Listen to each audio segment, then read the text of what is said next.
Sometimes the background to a gospel can be just as challenging and illuminating and even inspiring as the gospel itself. Let's take, for example, the book of Mark.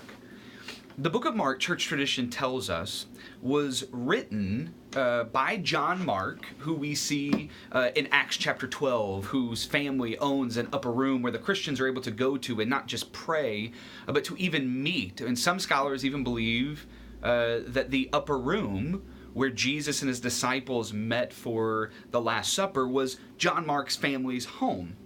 So John Mark is this figure that's a part of a prominent family. And John Mark, as church tradition tells us, was the writer of the book of Mark. The book of Mark comes about, according to church tradition, it comes about during this time in Rome, where heavy persecution has broken out under the Emperor Nero. The fire in Rome occurs in 64, and he blames the Christians, and he's killing some of the Christian leaders. And there's a time where you have Peter imprisoned in Rome. And while Peter is there, he is preaching to the churches of Rome.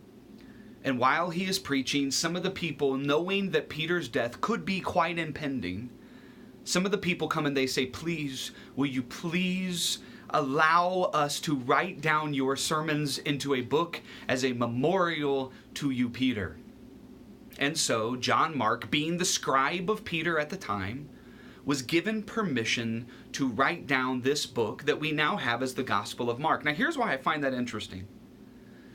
If the Gospel of Mark is written from Peter's sermons, there are certain texts that you just read differently. You just read them differently, knowing that it is coming through the eyes of Peter himself. For example, Mark chapter 8. Mark chapter 8, you have in verse 27, it says, Jesus and his disciples went on to the villages around Caesarea Philippi. On the way he asked them, Who do people say I am? They replied, "Some say John the Baptist, others say Elijah, and still others one of the prophets." "But what about you?" he asked. "Who do you say that I am?" Peter answered, "You are the Messiah."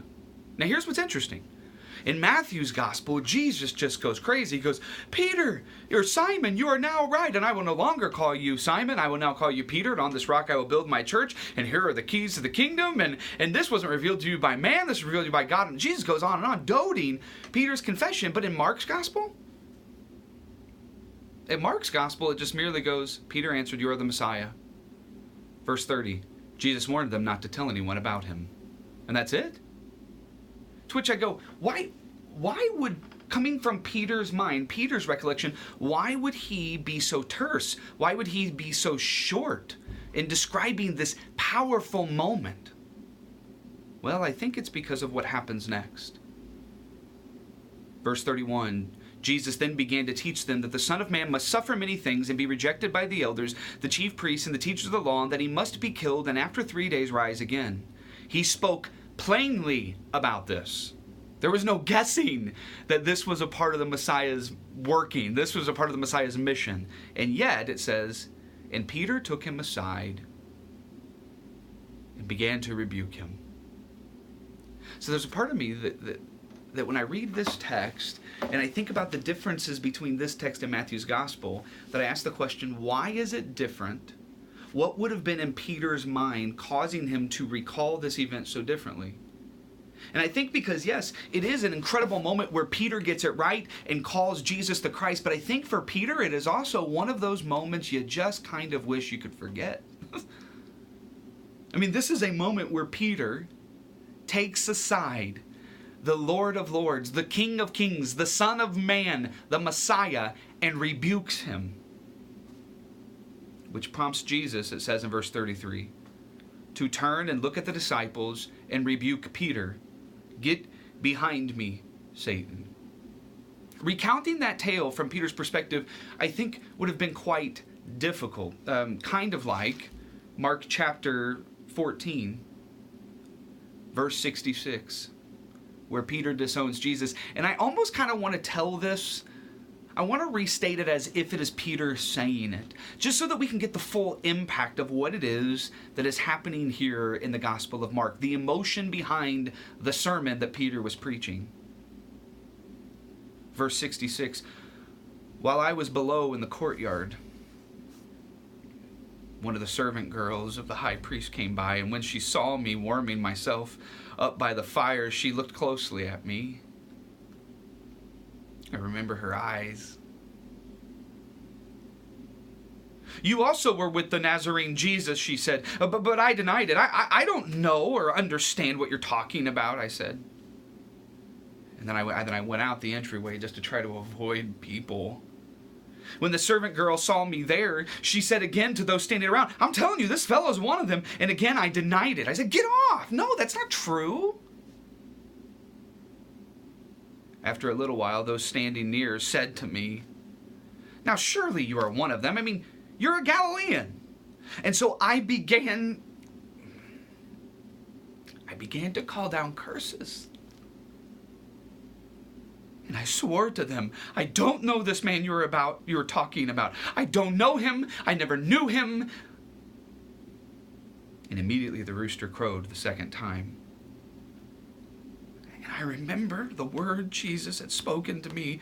Before the rooster crows twice, you will disown me 3 times. And I thought at the time it couldn't be, but now here it is. And I broke down and wept.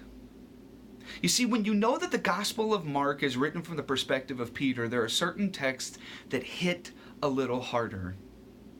Kind of like Mark chapter 16, verse 7. You see, the women had come, they had found the tomb empty, and now they were talking to the angelic being that is sitting beside it, telling them, don't be alarmed, verse 6. You're looking for Jesus the Nazarene who was crucified, but he is risen. He is not here. See the place where they laid him. But go, tell his disciples and Peter. Go tell his disciples and Peter. In my sanctified imagination, I've always wondered if whenever Peter is in Rome, he's preaching these sermons, John Mark is writing it down, that this sermon title for Mark chapter 16, verse 7, was simply this that morning. And the angel said my name. The angel said my name. I denied Jesus' name, but the angel said my name. You see, the Gospel of Mark is dripping with the faults of Peter, but more importantly, the redemption found in Christ. And I think to begin this week, it'd be important for us to remember that because of Christ, because of his resurrection, because of his grace, we too can sit in the incredible freedom that the angel says our name. I love you guys. See you next week.